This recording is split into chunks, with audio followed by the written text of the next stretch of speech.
গত ২৭/১১/২০২৩ সালে Dhaka city corporation থেকে জমি ইজারা নেয় মোহাম্মদ মিজানুর রহমান।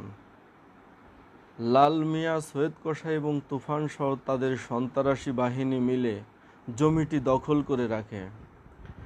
গত ৩০ জুন জমিটি দখলকারীদের হাত থেকে রক্ষা করার জন্য দক্ষিণ সিটি কর্পোরেশনের মেয়র মহোদয়ের নির্দেশে অভিযান পরিচালনা করা হয় এবং জমিটি মিজানুর রহমানকে বুঝিয়ে দেওয়া হয়। এ বিষয়ে ভুক্তভোগী মিজানুর রহমান বলেন, আমি ঢাকা দক্ষিণ সিটি কর্পোরেশন থেকে এই জায়গাটা ইজারে নিয়ে আসি, কিন্তু কিছু অবৈধ দখলদারকারী তারা পানি ইউনিটের জায়গা বলে এই জায়গাটা জোরদবস্তি অনেকদিন ধরে দখল করে খায় এবং আরও একবার উচ্ছেদ করাইছি। ওরা জীবনের ভয়ভীতি দেখায়, হুমকি ধমকি দেয় এবং এখনও বলছে ম্যাজিস্ট্রেট যাওয়ার পর ওরা পুনরায় এই জায়গাটা দখল নেবে। তো এখন মহামান্য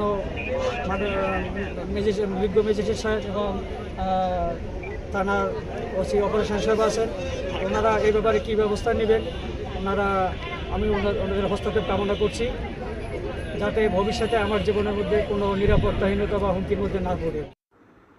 ঢাকা দক্ষিণ সিটি কর্পোরেশনের নির্বাহী ম্যাজিস্ট্রেট মোহাম্মদ জাহাঙ্গীর আলম অভিযান পরিচালনা সম্পর্কে বলেন যে স্থাপনাগুলো ছিল অবৈধ, আজকে আমাদের মেয়র মহোদয়ের নির্দেশে আমরা সেগুলো অপসারণ করে দিয়ে দিয়েছি এবং এখানকার যে ইজারাদার ছিল তাকে আমরা বুঝিয়ে দিয়েছি যে এখানে তার মানে আমরা যে জায়গাটা ইজারা দিয়েছিলাম তার কোনো প্রতিবন্ধকতা আছে কিনা তাকে আমরা ওই জায়গাটা বুঝিয়ে দিয়েছি।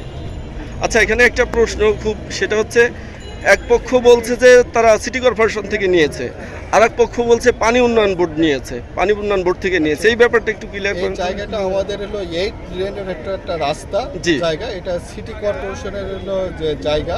আচ্ছা, এবং সিটি কর্পোরেশনকে ওইভাবেই মানে 8 লেনের রাস্তা হিসাবে মানে টেন্ডারও হয়ে গেছে এবং আমাদের 1 মাস পরে এটার কাজও শুরু হবে।